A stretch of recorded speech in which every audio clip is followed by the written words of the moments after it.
the first thing I wanted to ask you guys, since you guys are cousins, how did you guys develop such a close relationship, even though you guys were states apart for so long?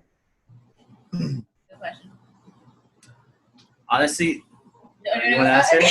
I mean, you go for it. I guess I'll start and then like you can or whatever jump in. Well, I think we have different perspectives on that, to be honest. Because what was the question? How our bond got so close, even though we're like states apart? Well, I think it's because like we've always kind of gone along for the most part growing up. Like we didn't really kick it when we were growing up, but we would hang out kind of with the cousins and stuff. So I would see him from time to time, and then obviously he was around, and then like once I got to like middle school, like we started. That's when texting was like a big thing, and I remember like I wasn't allowed to text that boys. Razor phone. Yeah, I wasn't allowed to text boys, so like I was allowed to text him, so I would text him. We were bored and stuff, and then we kind of started from there, and then. Like then high school came around because he's older than me, so then high school kind of came around. So then he kind of did his own thing, and then I kind of did my own thing for a bit, and then we reconnected again. We started talking again. He'd come like in the summer times to come like visit, hang out with me and like the cousins and my brother, and like so we did that like 2 summers in a row or something like that. And then once I got out of high school and like I was in college, like we kind of took like in a sense like we did our own thing. Like we were still cool with everything, but we just didn't talk as much or text as much.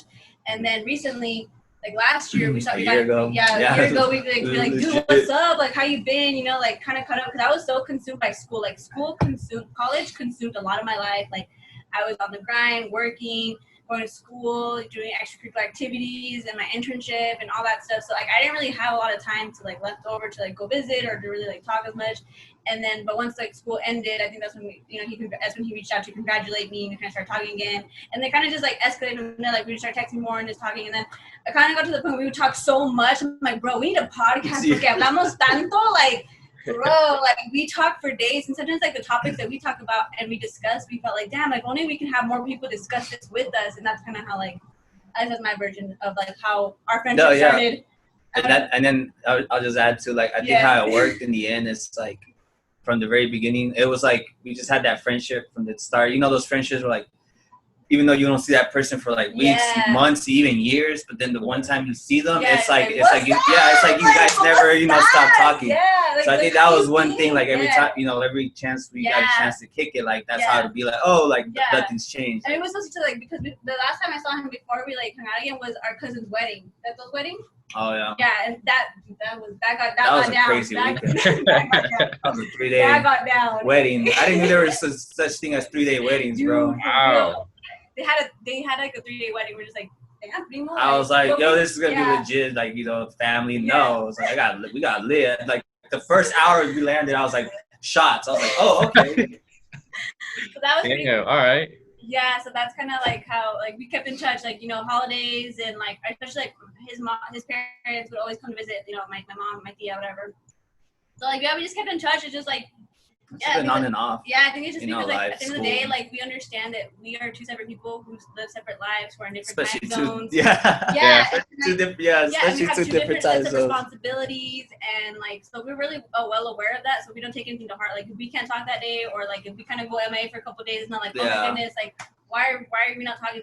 Like no, like he's probably busy, she's probably busy. We got things to do. It's nothing personal. I think that's what's kept our friendship pretty solid. Yeah. Plus, I think we don't keep track of time. Yeah. Anyways, it's like, oh wait. Yeah. I was like, oh, I'm sorry, I forgot to text you like 2 days ago. Yeah. Like, oh wait, like that was 2 days ago. Like I thought that was like 2 hours ago. Yeah. Like. Yeah. So the fact that like it helps out that we're both like that. We're like, I'm so bad at texting. Yeah, me too. I am so terrible at texting. It's just like I'll read it right, and then sometimes I'll read it like let's say I'm washing dishes or doing something.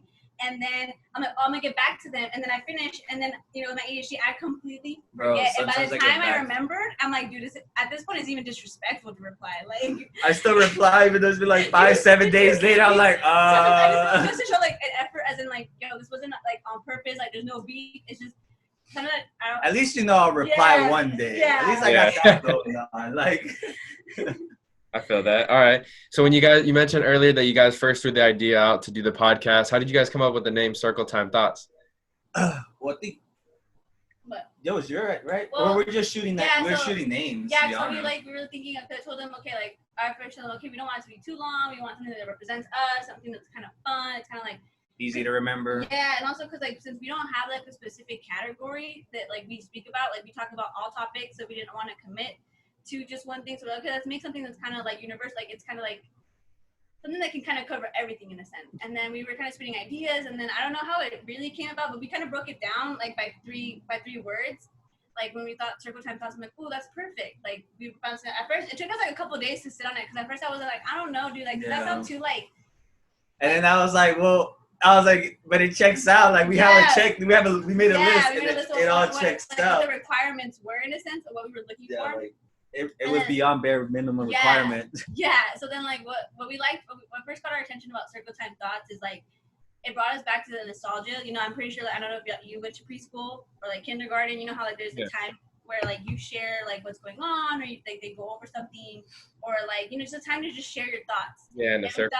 And it's exactly, it's a circle and everyone's included. You know, like nobody's left out. So that's kind of what we liked, like the whole idea of inclusion and kind of making it like, kind of making it. What does he want? Sorry, kind of making it inclusive for everyone to like join and to talk with us, and just I think that's what the main thing we wanted to make, is like the podcast to feel inviting and also kind of like educational, but not so like educational where like people can't be themselves or like they're gonna be checked or anything. Like no, it's like this is a time where y'all get to share with us and we get to share and we get to speak and all that fun jazz. So you mentioned earlier too, you guys wanted to do something surrounding living with ADHD. When did you guys first? When were you guys first diagnosed, or when did you guys first find out that you guys had it?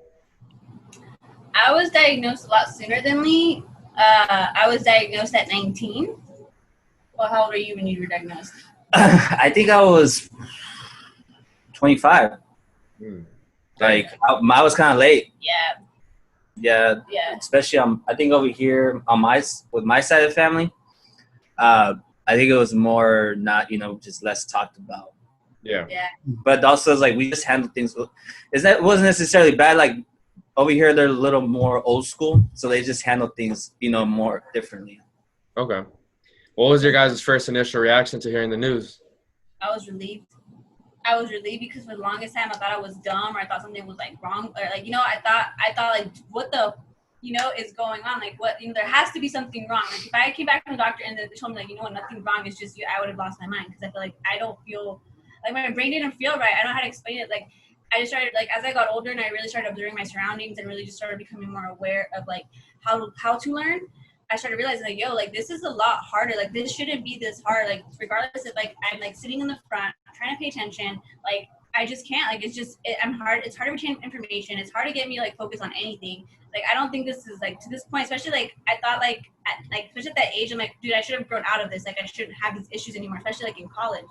So then I remember talking to my mom about it, and she told me, go to the doctor, go get checked out, go talk to them, tell them what's going on, maybe they can help you, And I was like, all right, because I was reaching like a very frustrated point in my life. Like I was just like, what is happening? Like I'm putting so much effort into school, doing everything right by the book, and I'm still not seeing the results that I'm aiming for.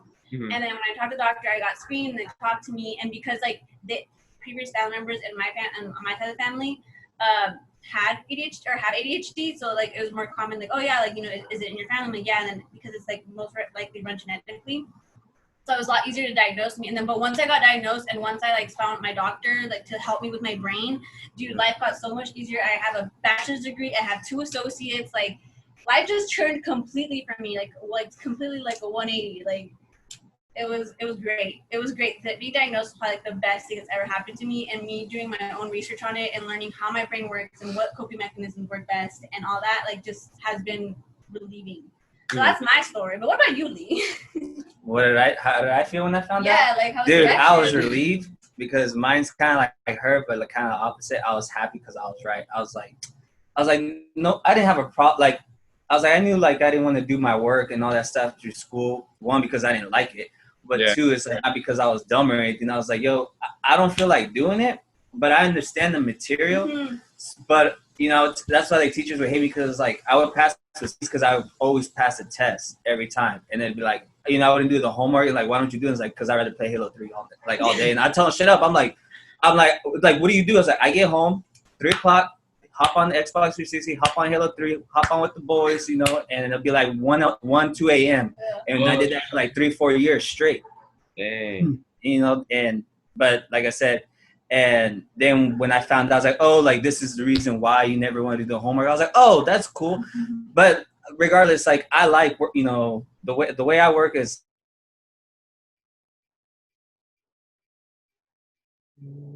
So I was just like, well, cool. Like, regardless, like, I'm still gonna do what I'm doing. Cause like, but I'm glad that the reason why I never took school seriously was because it was of ADHD, but not because like I was like dumb or anything like that. Yeah, because the way that our education system, I mean, it's already challenging as it is, and the way it's set up, it's not set up for people with ADHD, like with that, this kind of like mental illness, or I guess mental, I don't know what you want to call it. It's a little bit more difficult for us, and it's like kind of because it's not necessarily that it's new, but because more newer information is coming up and myths are being crushed, like things are kind of slowly changing. So I have seen like progress, but like that's one of the reasons why it's so hard for people with ADHD to stay in school to even graduate. Only like 5% of people with ADHD actually graduate college, which is like what the fuck, like 5%. Yeah, I would have. When I read that stat, my heart just like felt full and sad like at the same time, because one, I'm in that top 5%, but also it's like, damn, dude, like no lunches, like that. You know, like, I don't know. It just really hit home for me because, like, as someone with ADHD and I struggle with it, and I'm still learning, and I'm still like learning how to talk about it, learning how to educate people on it, learning how to educate myself on it. Like, it's been challenging, but definitely has been a lot of fun because I feel like it's, I don't know, in a weird way, kind of, I feel like I'm a little special, or like I kind of have like a superpower. Because like, I'm not gonna lie, some things that come with ADHD are actually superpowers. Like that's why my work ethic is the way that it is, because when I hyper focus on something, dude, I'm like a dog with a bone. I'm like a dog with a bone. Like I will not drop it until. And I'm really good employees. Yeah, and I'm on top of that, I'm a perfectionist. So like I give it 110%. Like if I do something, I am not gonna half-ass it.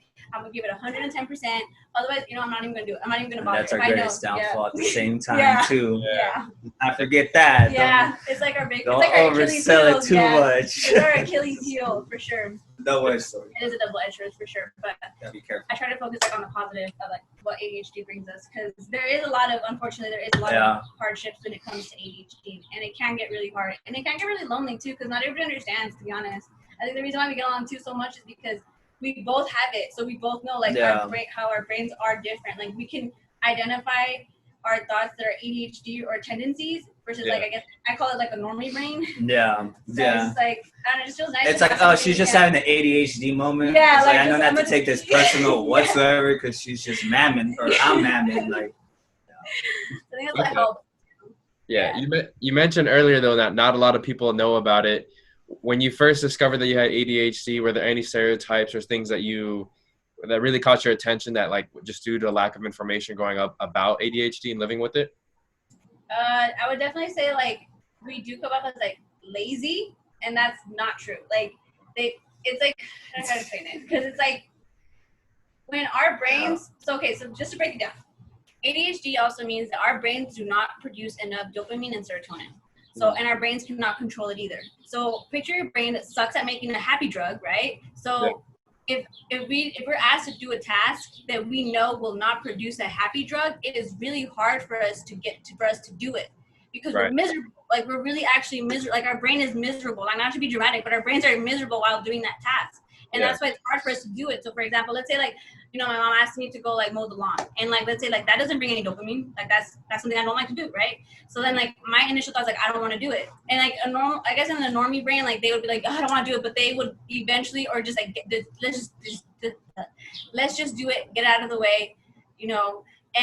But us would be like, well, we just either won't do it or we'll wait to the very last minute, and that can really get us into trouble. And it's not necessarily that like we know, like subconsciously our rational side is telling us, bro, go do the lawn, your mom's gonna get mad at you, but our brain's like, nah, it doesn't produce enough dopamine for me right now, so we're just gonna wait. And then my brain's like, bro, you're gonna get in trouble though. And then then my brain's like, who cares, it doesn't give us dopamine. And it's just like, no, stop. Yep, that's how it goes. Exactly how it goes, man.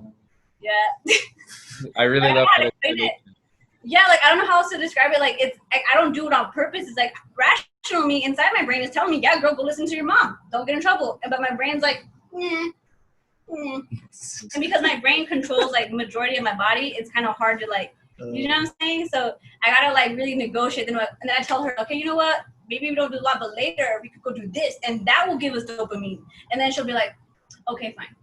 Like, you see what I mean? I have to, like, really negotiate with my brain. And that's wow, because, like, it's your brain. I'm like, I know, right? It's my brain, but my ADHD don't think that. Right. Okay. That's the best way to kind of, like explain what goes on in my brain, or I should say our brains. Yeah, it's a lot. It's a lot. It's a lot. Like the one thing that tripped me out though, when I was like, oh, so it's not normal to have like 3 different thoughts in 1 second. Like everyone has one thought per minute. That's okay. Like ask me, what per minute do you think you have? What was that? And how many thoughts per minute do you think you have, or how many thoughts a day do you think? Like, and I mean like different individuals, like different ideas that are thoroughly thought out and processed. Thoughts per day or thoughts per minute? Because I feel like the thoughts per day thing is gonna be like that's okay. Thoughts per minute. Thoughts per minute. Thoughts per minute. I would say like I'd average 4 to 5.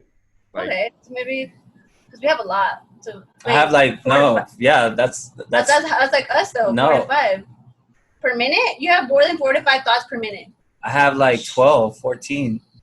Yeah, that's I think we were like 4. We were saying like 12, 15. I don't even know at this point now. Okay, well mine is like 14, 15 thoughts per minute. Dang. Okay. I know there'll be some times where I'm listening to a podcast and I'll completely like zone out for like 10 minutes. Mm-hmm. I don't know if that's like comparable to like what you guys experience on a regular basis. Yeah. But there'll be times where I'm like, well, I have to go back because I didn't listen to anything they just said, you know? You know what's crazy? Sometimes I do that. I'll space out, but I'll still be able to hear what they're saying. That's weird hard. When I do that. But it does it when it wants to. Yeah, no, it does it when it wants to. I can't just do it on command. But there's sometimes where, like, let's say, like, I'm listening, but I'm also thinking at the same time. But then I'll be like, oh, shit, what did they say? And then I'll remember You're using more than 10% of your brain. I know I'm using more than 10% of my brain. That'd be freaking dope. All right, so correct me if I'm wrong, but I heard Adderall is like the drug that's prescribed to you guys for ADHD. How does that like work on your guys' brain? Well, there's the Adderall and there's Vyvanse. So Vyvanse is more like a cleaner drug. That one's like the really good stuff. Yeah. Adderall is like I guess like the more common one. So going over, they're both a drug that really just kind of like enhances our focus and enhances like our capability of staying on task. How would you describe the drug, Lee? I think it slows you down and helps you, like from me having 15 thoughts per minute, it makes me have like 3 thoughts per minute, if anything. Yeah. And then through time, I don't know if people know this, but at the end of the day, they're not a solution drug. Yeah. Like they're not a cure. Mm-mm. Right. But they are. It's like coping drug. Like while it's supposed to help your brain. Like while you coach it. So Yeah. Sorry. You can explain this better.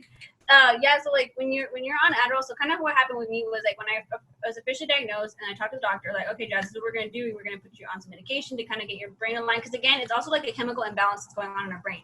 So that's another thing that happens. And so the sooner you get your brain chemically aligned, the sooner your brain will kind of start listening to you.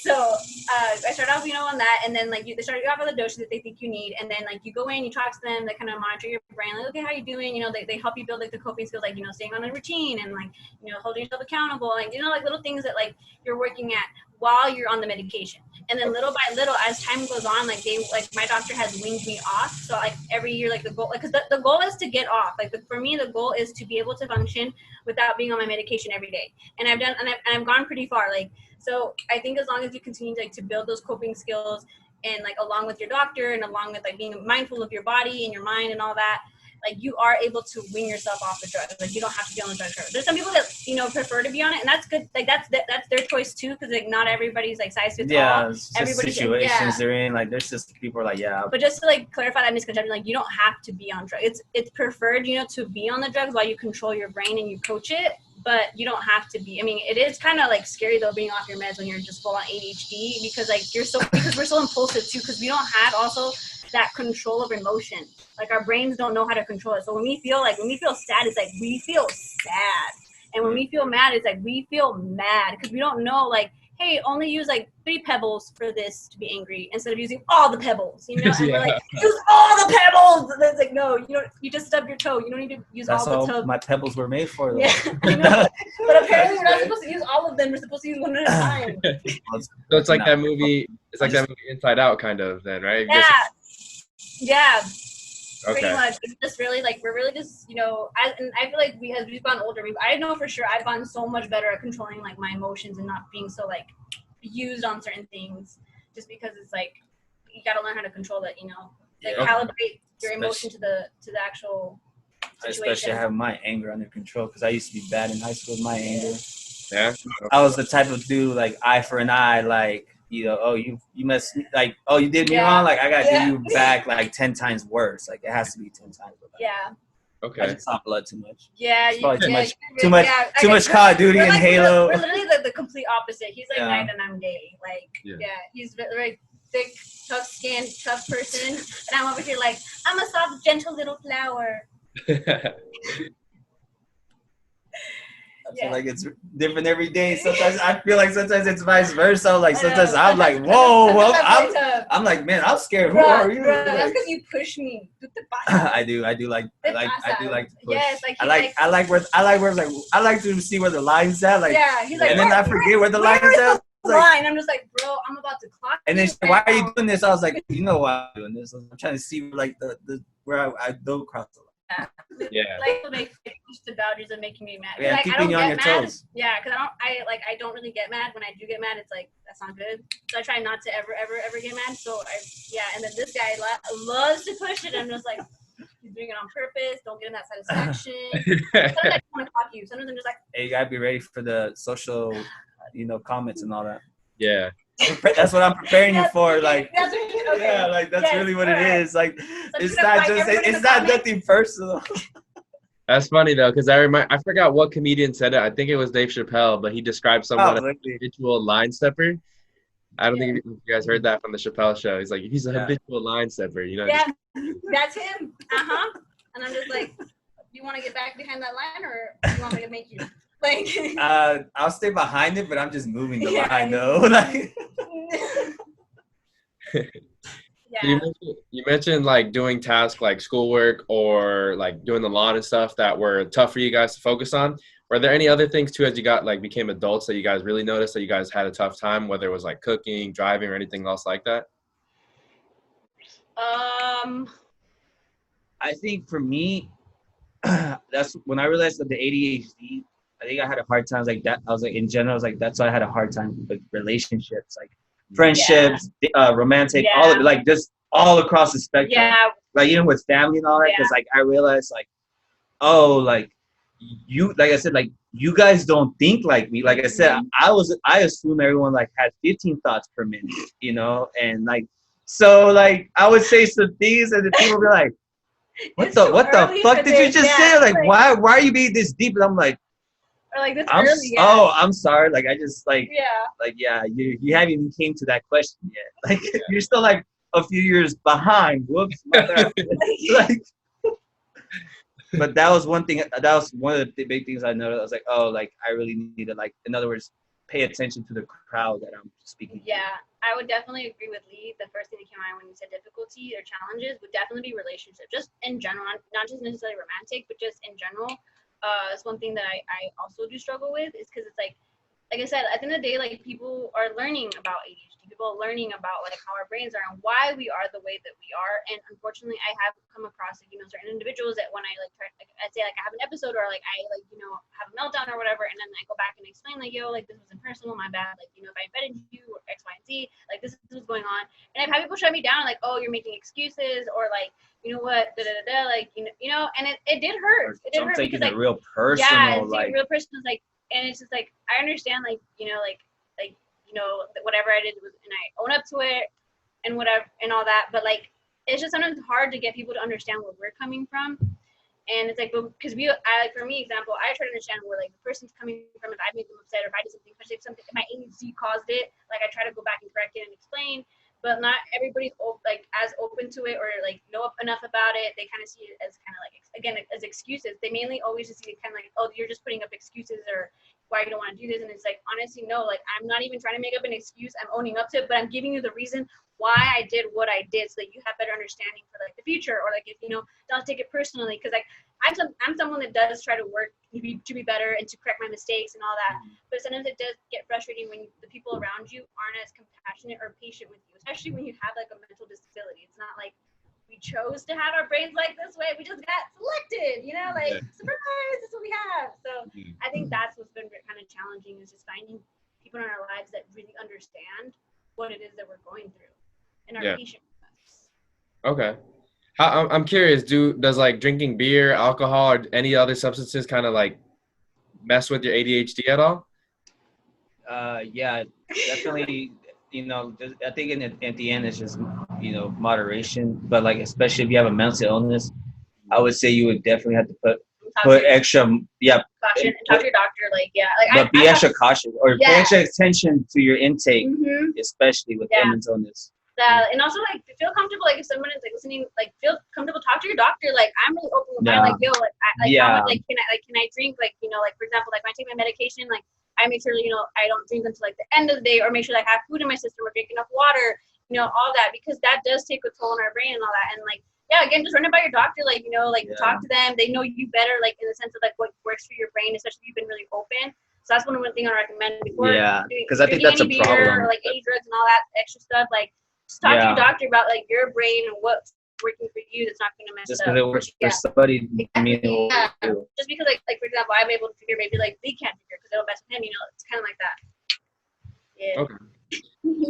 So going back to the podcast, you guys have topics, everything from talking about anxiety to also talking about Avatar: The Last Airbender and everything in between. How did you guys decide on just like what topics you wanted to talk about on the show? Well, I think to be honest, like how we just feel at the moment. Like what are you in the mood for? And like you have no idea how many times like when it gets to the day before to record and we had this episode, the script, ya todo listo, ready, and then it comes to like, you want to change it? It's like, fuck yeah, I want to change it. Like either one of us when one of us says something, like we're just like relieved, like, oh my god, things on the same page. Yeah, let's change it. It's happened like we'll have like the script done, like ready to go, like you said, and then last one just like, I don't know, how do you feel about I'm not feeling this. Yeah, I'm not feeling this now. And then he's like, nah, that's something else. Like, all right, that's why sometimes it does seem kind of like, they seem like really random and spontaneous, because we just gotta go with the flow of whatever we feel, because at the end of the day, we want like people to feel the energy and feel like we're having a good time, they're having a good time, because at the end of the day, it's like, we want people to have.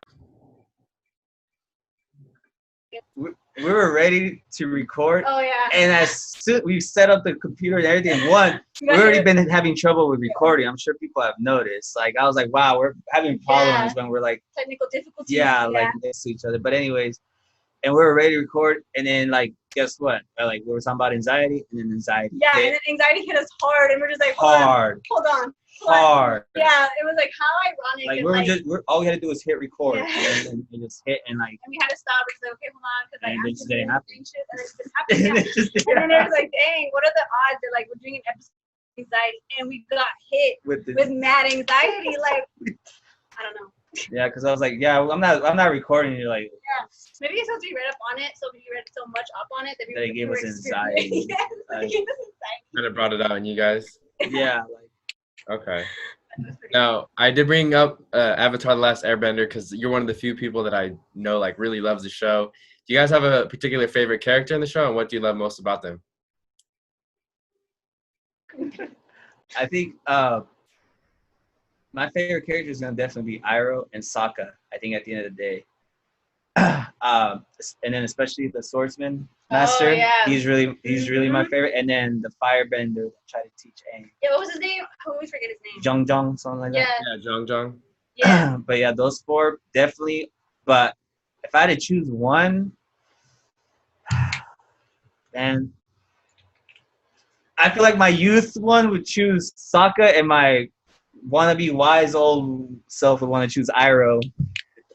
Wannabe wise old self. Yeah. All right. What about you, Noah? Who is your favorite character? My favorite as a youth, it was Sokka for sure, because I always felt like I was like the Yeah. Okay. Because he had to like learn to be himself, even though he didn't. Yeah, he's one of the like a great swordsman, a great planner.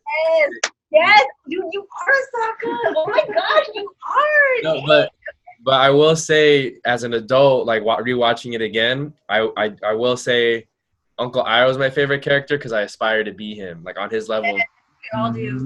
And I felt like the character I related to the most, not my favorite, but the character I related to the most was Zuko, because I felt like while I wasn't like as a hothead as him, I felt like I had a lot of angry thoughts and a lot of like, if I wanted to work out, I had to do so angrily. Like I had to get mad at something so I could work out angrily. Same thing with school. I always had to like put the odds against me. Like no matter what I did, it was like, these people are doubting me. Like I gotta prove them wrong. But now as I've gotten older, I've kind of understood, like I've done things like yoga. meditation. That stuff's kind of helped me slow down and realize not everything has to be like 100% strenuous, 100%. Because that shit catches up to you when you get older. Like, yes, dude, he's like us. Like, he's on the same boat. You're like literally on the same boat as us. Wait, you got ADHD too? No, I think. Oh. No, I mean like in the sense of like slowing down. Oh. No, I mean like slowing down. Like, yeah. That's one thing we've all kind of like realized is that we take things too fast. Like, at least for me, like for sure, like I need to slow down. Like, literally stop and smell the roses because I get too ahead of myself. I like getting ahead. I do too, but not always, because sometimes it does bite you in the butt. Like, it does. I don't know. I feel like it has to be like a balance. Those are good lessons to me. Yeah. I just playing. I mean, do you?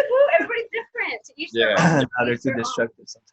Because like for sure, like like Zuko's story is like, oh, he has to catch the Avatar. That's his destiny. And if he doesn't, and all that, yeah, his family won't like. They're gonna reject him still. And I felt like for the longest time, like I had to be married, have kids, and my dream career by like 25, 30.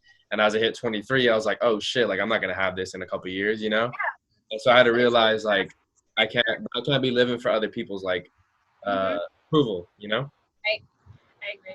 Yeah, I agree. So that was a huge thing. What was your guys' favorite moment of the series? I like the bloodbending episode. That one was intense, bro. Yeah. When Katara cried at the end, I was like, damn. When she turned back, she basically said, like, you learned, congratulations, Katara, you learned bloodbending. And it's like, oh! I was like, you got Korra, Katara. She made you do it. She made you do it. Yeah. Like, I think she still succeeded. Oh, my favorite would probably be when Aang finally unlocks the last chakra, or when he goes through the chakras and how he needs to let go of things, and like when he says like you need to detach from the world, like. Yeah. And she sounds like something that like I would like to do, like just be able to detach and just like kind of just enjoy it for what it is and not be so involved and consumed by it, especially by like materialistic things that are not tangible. Right? That's the word. Yeah. Yeah. Anyway, I forgot what my point was now. Not be part of the world. Oh yeah, like being that was like the chakras, like when he and then when it came to like when they asked him, oh, in order for you to unlock the last chakra, like you need to let go of Katara, and like I understood where he was coming from, like what do you mean like let go of Katara, like I love her forever, and it's just like yeah, like why does he gotta let her go, you have to be the Avatar, like I don't understand that. And then but obviously throughout the episodes when they unravel and he finally like lets her go, I'm like I understand now, I understand what I need to do, like I don't know, I feel like that's the moment I really kind of have been resonated with. Yeah. Yeah, one of my favorite episodes was the episode where they go find the library in the desert. Yeah, I believe it's that was a good sad episode. And that kind of scared me. Yeah, it scared me. But even what he said too was like pretty powerful because like he kept it hidden because humans don't know how to act right. Advantage on other humans, and it was like that was like a really thoughtful like statement. And then even the whole like when they lose Appa. I felt like one, you saw a different side of Aang, but two, you saw like the importance of someone that sometimes you like think certain people in your life are very, not say unimportant, but you overlook their importance. And someone like Appa, they all realize like that entire episode having to walk through the desert and even like, in battle, like he proves worthy a lot of times and he comes through for them like big time. So I felt like, it definitely teaches you to like value all members of your team. And then like, the importance of like, friendship and everything. Yeah, that show is just such a great show. Like the writers are so talented. Like they just got so many lessons and killed so many stones with like one bird. Like you learn so much from the show, and I think that's why I think it's why we all love it so much. Because you really do learn life lessons. Like if you pay attention and you just take it for what it is, like it really teaches you a lot about yourself, about humanity, about how to like be around other people, how to like cope around other people, how to manage like even how to manage your anger, and how to like allow yourself to be gentle and to be yourself. Humility. Yeah. A lot of humility. Yeah, I would have like looking back at it. I think like I would have loved for them just to keep continuing the show. I mean, look how long SpongeBob's been going on, The Simpsons, Family Guy. Like, obviously, the story of them like having to save world peace would have came to the conclusion after he defeats the spoiler alert for those of you that have watched it. But he defeats the Fire Lord. It's kind of like, all right, everything's peaceful. But I felt like they could have still continued it, had very valuable life lessons. Because I think like a lot of from all generations could have benefited this. I feel like our generation were the ones who like saw it live, and I'm glad they put it back on Netflix. But I still don't see it because I work with kids. Yeah, I don't hear a lot of kids like wanting to watch the show because it was like they weren't even around at that time, or they were, but they're like super super young. So I feel like if they just kept continuing that show, I think there's so many valuable life lessons they have. I agree. They're also making a live action soon. I don't know if they're. Now it might have been put on pause because of COVID. Oh yeah. But I know that like they were supposed to be working on it this year, and I heard from what I read, they're bringing the original writers back on it, so it's not going to be as bad as like the other live action that no one speaks. The movie. About. Yes, no one speaks about. Screw that director. Bro, what the heck happened to that? I don't know. The visuals were awesome, but the story just. Yeah. Let's not talk about it. We don't want to give him any credit. Yeah, you know what's up.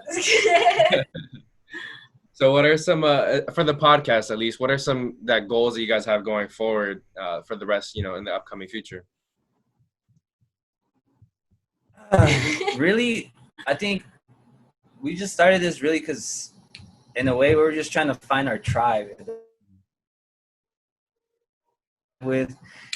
It wasn't really like that's why we don't have like a specific genre. Like it's more about like, man, let's see if people just like to listen to our crazy. Want to fuck with us and like chat with us and like we just hear us out. Yeah, that's what we did. We really just wanted to start a tribe. We really want to find people who are like-minded like us, who want to learn, who want to also become better, and who are willing to learn from their mistakes. We just want to be around people who are positive and people that are gonna make us feel good. They're gonna because we want to make them feel good. So unfortunately, or I realized, we realized fortunately, the truth, we can't make everyone happy or convince everyone happy. Yeah.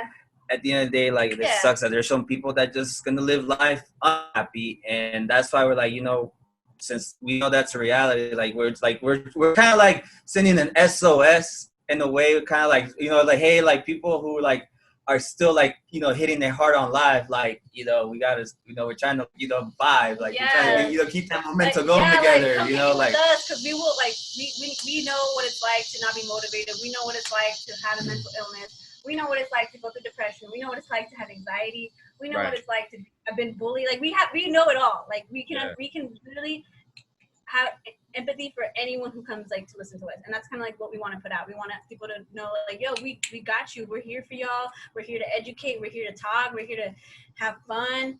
And I think that's what kind of started the podcast. And I think what we're trying to moving forward. I think we're just trying to just build that consistency, especially not only within putting out episodes, but also with the quality of our work, and also we do want to leverage our put out maybe some stickers and put out more creative stuff. We definitely want to get more creative with the podcast, and I don't know, maybe one day do merch. That'd be pretty cool to have a T-shirt with our logo on it. I want one. We're also thinking Twitch, doing maybe a weekly streaming. Yeah, we have a bunch of ideas. We just our ADHD doesn't let us pick one. Yeah. Our ADHD wants to. Yeah, we can't do all of it. Yeah, that's the thing with ADHD is that we hyper focus on something for a little bit, or until we burn it out. So let's say we hyper focus on learning how to play golf, and we will learn how to play it, and then we'll get good enough where we're oh, okay, this is good. And then whenever we reach we're good enough, we're just all right, on to the next hobby. That's how I know. That's how I learned how to play. That's how I learned how to do swimming, tennis, ballet, gymnastics, softball. Yeah, I did everything, and I'm not saying that I'm the best at everything, but I at least know how to do everything, and I think that's what we're our some ADHD. half-assed polymaths. Yeah. That's cool. I mean, you guys are versatile. You guys are well-rounded. I feel like you could be kind of like a Swiss Army knife, like a jack of all trades. Yeah. That's a great analogy. Yeah, we're like a Swiss Army knife. Yep. Yeah. But the cool thing I just wanted to add too, what makes you guys' podcast so welcoming is that you guys do share your experiences. And I think the world needs more of that. It doesn't matter if 10 people are listening or 1,000 people are listening. The fact that I feel like most people, 90% of people get bullied at some point in their life. A lot of people go through periods of depression. A lot of people go through periods of anxiety. So I just felt like you're almost especially I feel like it'd be really good for kids to listen to it. Cause when you're a kid, you're kind of very oh, I'm stuck in my own head and only it's only me that's experiencing it. But I feel like once you kind of open it up, and it happens at a different age for everybody. I think I want to say it was 21 or 22 for me, where I was oh shit, everyone experienced this. Okay, so I don't feel that bad after all, Yeah, I agree. Especially because growing up, I don't know for y'all, but growing up a teenager, it's the most awkward, weirdest stage of our lives. One, our bodies are changing way too fast. Our hormones are out of whack. I had a bunch of just everything was weird, and I don't know, nobody talks to you about these things. Nobody tells you, yo, your body's gonna change. You're gonna it's taboo. Like nobody sits down with you. At least for me, Man, it didn't happen. And I if mean, they do, it's like very surface level. Like, yo, you're gonna get this because you're the adult now. bro, You're a woman now. I didn't knew like puberty was a problem until I was like outside of high school. Like after high school, because I was like, well, like you were saying, like, oh, middle school was weird. Like everyone's going through puberty. It's like, man, when I was in middle school, I was like, I was fucking fighting everybody. Like I was like, yo, like. I was like, I didn't have time to think about like, chasing chicks. I was like, yo, I'm over here fighting for my life over here. Like I'm getting here shoving the lockers, boys or girls, like got my heart broken or whatever, drugs. I was like, no, I'm over here fighting for my life, for like physically for my life. Yeah, like that was not my like I'm not saying like I'm over here winning fights. Like, no, I lost a lot of them. Yeah. But I'm just saying like I lost. I could take a beating. That's all I'm saying. Yeah. Hey, that's what made me the man I am today. It did. Yeah, it did. I don't know. I guess it was wild out here. Yeah. Mm-hmm. How did I didn't fit in. Like, wait, did we go to the same middle school, friend? no, I moved in like right before 7th grade, so just one MacArthur. Okay. I was like, I don't remember MacArthur being like that at all. I don't think there ever was a fight. I'm not sure. I honestly don't even know. I was kind of a bookworm, and also like, I don't know. I've always just been really like in my own world. I don't know if that makes any sense. Yeah, I was very shy. Like I didn't really talk to people. I didn't get in fights. I played sports, and so like a lot of people knew me, but I was always like still relatively shy. Like I wasn't. A lot of people that I meet now, and they're like, they see me doing the podcast. They're like, oh my god, like I would have never pictured you doing that, just because I was like a super quiet guy kid. I was always like in the picture, but I was never like, like Mr. Popular or like Mr. Yeah, like. hey, You know what I mean? I feel you. I think I was the same like that too. Like I was just there. But going on the topic of puberty, have you guys ever seen that show Big Mouth on Netflix? Yes, I mean yes. One of my favorite shows. Yeah. I get it. I still feel like honestly, I don't know. Sometimes I still feel like I'm a teen. The teen way of thinking.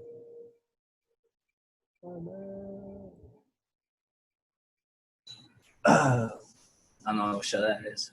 Oh. It sounds like, if anything, I watched Degrassi. Is that the same thing? I've never watched Degrassi.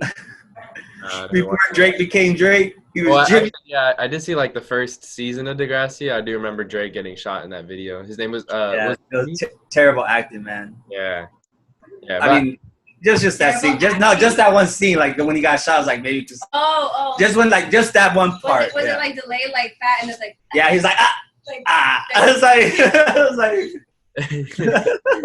He's supposed to like get crippled as soon as he got shot, so he I don't know. Like, I'm paralyzed now. Like, yeah. It's pretty crazy.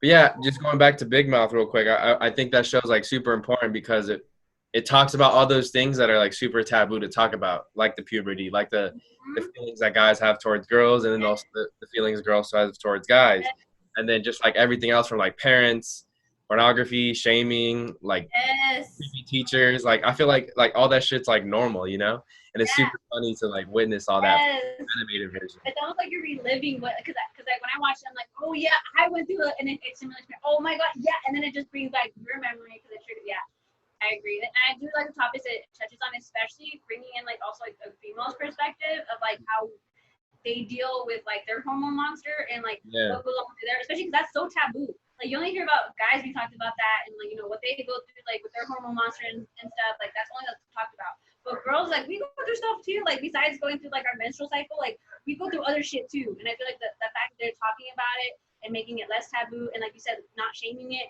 Because I feel like that's one thing that like I wish we could talk a little bit more in a healthy way about like sexuality or like about like other things that like in a good way, so people are just educated and they don't feel squeamish talking about it. They don't feel like they're unable to talk about it because they haven't been educated, and like just being well aware of what is yet to come or what you're going to encounter or what people have like caution tales. Like I don't know, I just feel like I wish we were able to just openly talk about it without being weird or without coming off the wrong way. Yeah. But I feel like we're slowly getting. I think just having conversations like with one another and just having them more open, just like on the podcast. Like I want to get like eventually dive in more into like tougher topics like about relationships, about love languages, and like other stuff. Because I feel like we're really like we love to read books and like one thing that would be cool is like maybe we could just share the information that we read because we know that like life it's hard sometimes, and we have a lot of things going on, and not everybody has time to read books or make time for that, but they have time to like listen to podcasts, and maybe they don't want to listen to like the whole book and stuff. So we kind of want to do that, where we talk and break down like certain things that we know have benefited our lives.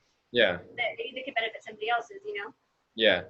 And you mentioned it too, like the fact that we don't talk about a lot of things, whatever it may be, whether it's about puberty, ADHD, etc. You can apply anything to it. Spreads misinformation, even like stereotypes and everything, right? The fact that we don't talk about those things at least to the spread of information, and so everyone gets like passed along these things that are either rumors or not necessarily entirely true, and then we just roll with that, and then we find out later in life like what, like that was wrong, like oh shit, like no one stopped us or corrected us because we had one designated sex ed teacher and like none of the other teachers talked about it. We had like one designated like drug when DARE came, right? DARE came to 5th grade. That was it. Like no one else talked about it. So they killed it. Okay, we talked about it one time and that's it. And it's like, oh, yeah. We get one time. All right. We only get one time, or like that's it. Yeah. Like I didn't even get to take notes. Like I don't even remember half the stuff you said. I have ADHD. Yeah.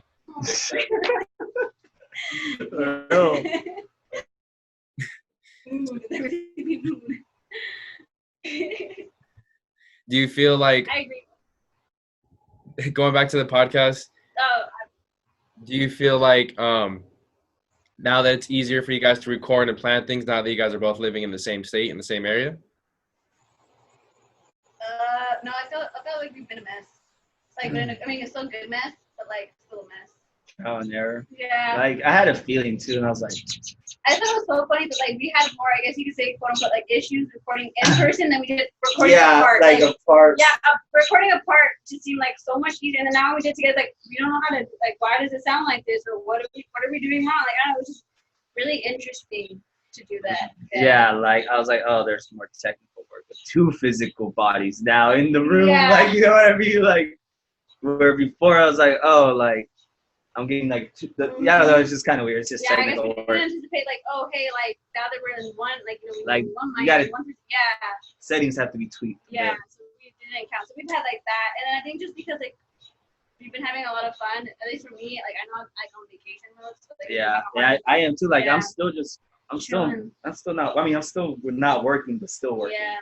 Mm-hmm. I mean, I've been taking advantage too. So it's like, man, I'm gonna take it back too. A lot of ideas have been flowing, so that's one thing I like, that we've been having a lot more like in-person meetings. So I feel like that's just a little bit harder. Like I feel like recording is actually easier, but it's the in-person meetings that I feel like have really been beneficial, because we can really just bounce off ideas, or like if we're just like chilling randomly, like, yo, what about this? Like, do you like this idea or for this topic or da da da?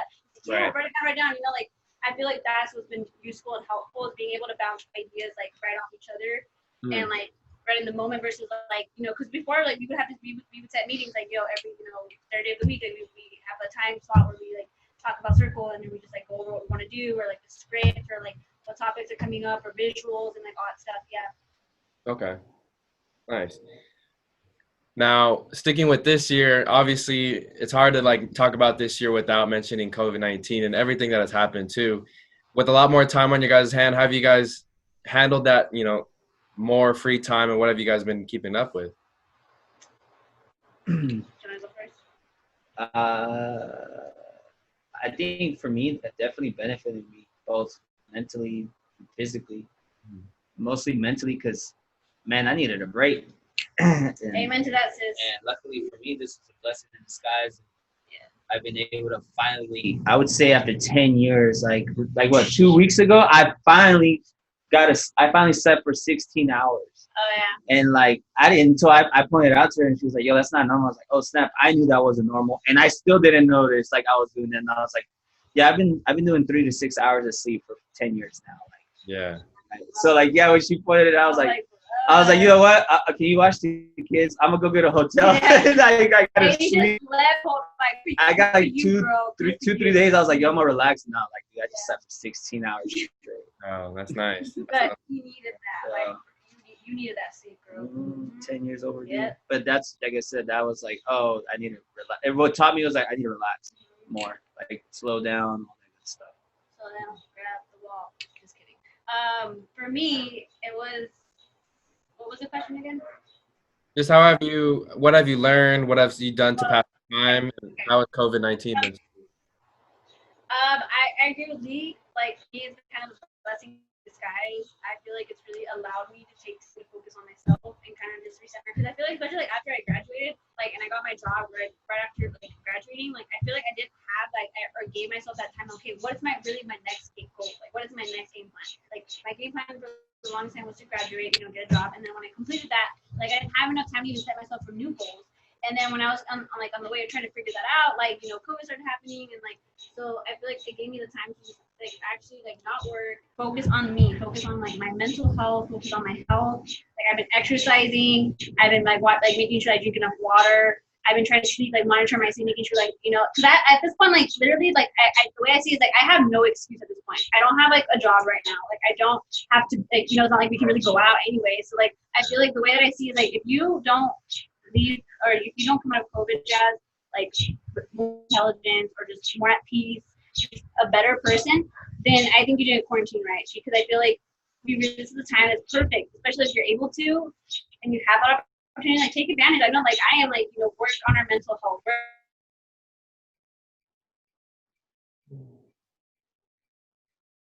Another thing that I'm learning is that I'm allowed to change my goals. Like, you know, like I had this like dream of like completing this and like now kind of like reevaluating like, is that what I really want? Is that what I really want to do? Is that what like my heart wants to do in a sense? I feel like as I've gone older too, like one thing that's really important to me is like the saying of like, I want to love what I do. I don't ever want to feel like that I work a day in my life. And I think that's what I'm currently trying to find is like the right balance of something that I'm passionate about and something I enjoy doing. Because I do not want to work a day in my life. Like I'm a hard worker, but I don't want to feel like it's a job. I don't want to feel like it's just work. Like I want to feel passionate. I want to go ready. I want to go happy. I want to go spread good vibes. You know, like I don't know. It's what I aspire to have. And I feel like having this time during like quarantine and just focusing on like healing my like the wounds that I have emotionally and just like again working on myself. I feel like that's like what I've been up to.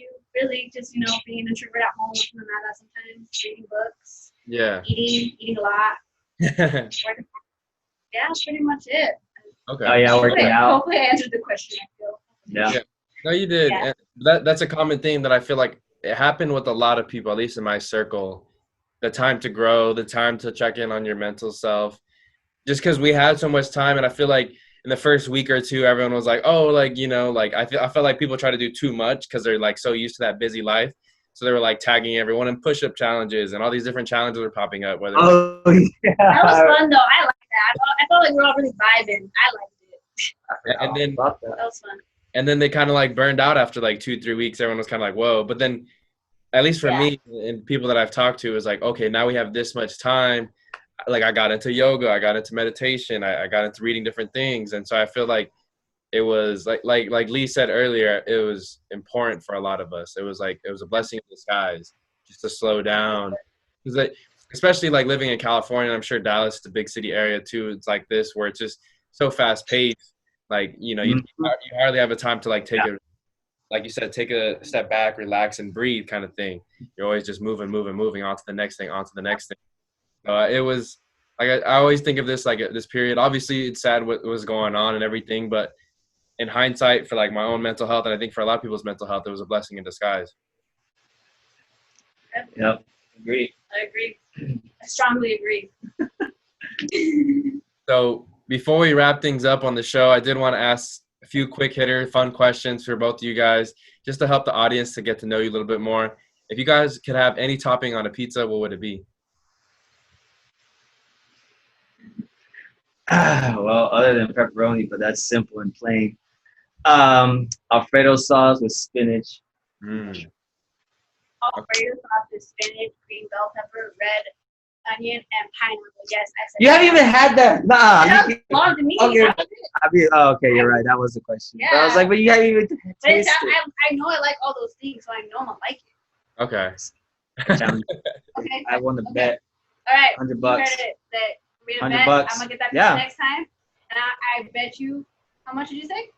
The video will come out next year though. Our ADHD, we're that fucking behind on shit. Like just FYI. Pizza video coming in 2021. If you guys could have any kind of exotic pet, what would it be? Why you love me? I want a tiger. All right, yeah. That's why I love that show. I was like, yeah, you gotta watch the show. Because like in low key, I was like, I've always wanted a tiger. You're Joe Exotic. I knew it. And I got to pet a tiger in That's elementary right, school. Yeah.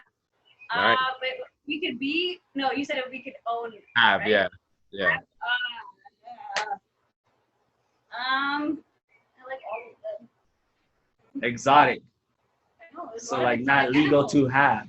Right. There's a lot. Dang it. There's still a lot. I don't understand how that narrows it down. There's still. I would say maybe like a lion, just because they're very fierce. Okay. Nice. If you guys could talk to any person, dead or alive, who would you want to talk to? Scarlett Johansson. She's alive. Oh, wait. Dead or alive, yeah. It could be either. Yeah. Why would you like to elaborate? Elaborate for us. I think her movies speak for themselves. Yeah. Especially the movie Lucy. That's a good movie. Yeah, that was a good movie. No, she's a talented actor. But I mean, I just have a thing for American women, blonde, all that. That's it.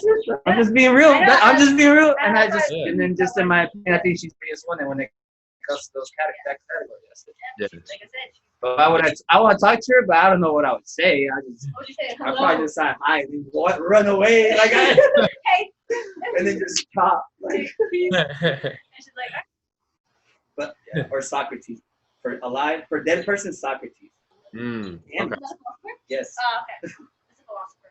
Okay. What about you, Jazz? Dead or alive? Honestly, probably grandma. My grandma passed away in 2016 due to cancer. I should say after grandma, not just on afterwards. I didn't say anything. I didn't say anything. Like my grandma, like our grandma died. Okay. 2016. Yeah, I would talk to her because she was the same dude. She was super positive all the time. Like she was always, she'd guide us, and she was always very, very kind. I feel like a lot of my faith and a lot of like my positivity really stemmed from my grandma because she lived with us.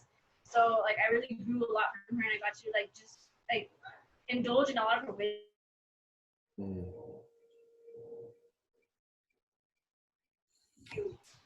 Just to catch up with her. Yeah. Okay. All right. And then last question for you guys: if you could give any advice to your younger self, what would it be? I would give myself is hit a little harder with the left and keep your hands up a little longer. And you'd be set. You'd be Gucci, man. You'd be Gucci. I think that was the only thing I was missing. Is little technique. I like that. Okay.